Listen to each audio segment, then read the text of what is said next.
ಸ್ನೇಹಿತರೆ, ಇವತ್ತಿನ top cine ಸುದ್ದಿಗಳ ಬಗ್ಗೆ ತಿಳ್ಕೊಳ್ಳೋಣ ಬನ್ನಿ. ಈಗ ಮೆಣಸಿನಕಾಯಿ ಬೇಡ, ಬೇರೆ ವೇದಿಕೆಯಲ್ಲಿ ಮಾತಾಡ್ತೀನಿ. ಕನಕಪುರ ಶ್ರೀನಿವಾಸ್ ವಿಚಾರಕ್ಕೆ ಕಿಚ್ಚ ಸುದೀಪ್ ಅವರು ಪ್ರತಿಕ್ರಿಯೆ ನೀಡಿದ್ದಾರೆ.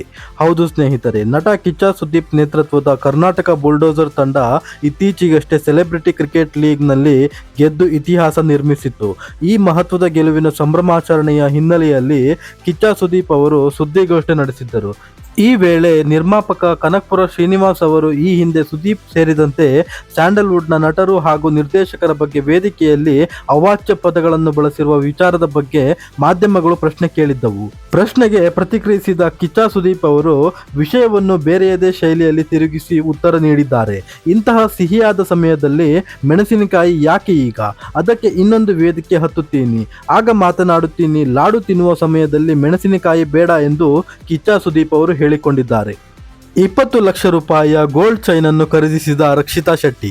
ಬಿಗ್ ಬಾಸ್ ಕನ್ನಡ 12 ಕಾರ್ಯಕ್ರಮದಲ್ಲಿ ರನ್ನರ್ ಅಪ್ ಆಗಿದ್ದಕ್ಕೆ ರಕ್ಷಿತಾ ಶೆಟ್ಟಿಗೆ 20 ಲಕ್ಷ ರೂಪಾಯಿ ಬಹುಮಾನ ಹಣ ಸಿಕ್ಕಿತ್ತು. ಅದೇ ಹಣದಲ್ಲಿ ರಕ್ಷಿತಾ ಶೆಟ್ಟಿ ಗೋಲ್ಡ್ ಚೈನ್ ಅನ್ನು ಪರ್ಚೇಸ್ ಮಾಡಿದ್ದಾಳೆ.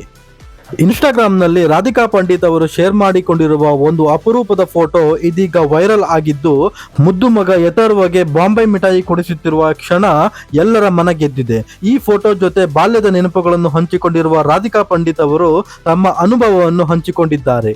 ಚೆಕ್ ಬೌನ್ಸ್ ಪ್ರಕರಣಕ್ಕೆ ಸಂಬಂಧಿಸಿದಂತೆ ಖ್ಯಾತ ಬಾಲಿವುಡ್ ನಟ ರಾಜ್ಪಾಲ್ ಯಾದವ್ ಅವರು ಜೈಲು ಪಾಲಾಗಿದ್ದಾರೆ. ಆರ್ಥಿಕ ಅಪರಾಧದ ಕಾರಣದಿಂದ ನಟ ರಾಜ್ಪಾಲ್ ಯಾದವ್ ಅವರು ತಿಹಾರ್ ಜೈಲು ಸೇರಿದ್ದಾರೆ. ರಾಜ್ ಬೀದಿಯಲ್ಲಿ ರಕ್ಕಸನ ಅಬ್ಬರ. ಚಿತ್ರರಂಗಕ್ಕೆ ಬರುವ ಹೊಸ ನಿರ್ದೇಶಕರು ಪ್ರೇಕ್ಷಕರಿಗೆ ಹೊಸ ಅನುಭವ ನೀಡಲು ಪ್ರಯತ್ನಿಸುತ್ತಾರೆ. ಆ ಪ್ರಯತ್ನ ಸಫಲವಾದರೆ ಪ್ರೇಕ್ಷಕರಿಗೆ ಒಂದೊಳ್ಳೆಯ ಸಿನಿಮಾ ಪ್ರಾಪ್ತಿಯಾಗುತ್ತದೆ. ನಿರ್ದೇಶಕ ರವಿ ಸಾರಂಗ್ ಕೂಡ ಇಂತಹುದೇ ಪ್ರಯತ್ನದಲ್ಲಿ ಕಟ್ಟಿಕೊಟ್ಟ ಸಿನಿಮಾ ಅದು ರಕ್ಕಸಪುರದೋಳ್. ಸದ್ಯ ರಕ್ಕಸಪುರದೋಳ್ ಸಿನಿಮಾ ಭರ್ಜರಿಯಾಗಿ ಪ್ರದರ್ಶನ ಕಾಣುತ್ತಿದ್ದು ಪ್ರೇಕ್ಷಕರ ಮನ ಗೆಲ್ಲುತ್ತಿದೆ. ಇದಾಗಿತ್ತು ಸ್ನೇಹಿತರೆ ಇವತ್ತಿನ ಸುದ್ದಿ. ಮತ್ತೊಂದು ಇಂಟ್ರೆಸ್ಟಿಂಗ್ ವಿಷಯಗಳೊಂದಿಗೆ ಬರ್ತೀನಿ. ಅಲ್ಲಿಯವರೆಗೂ take care, bye, thank you.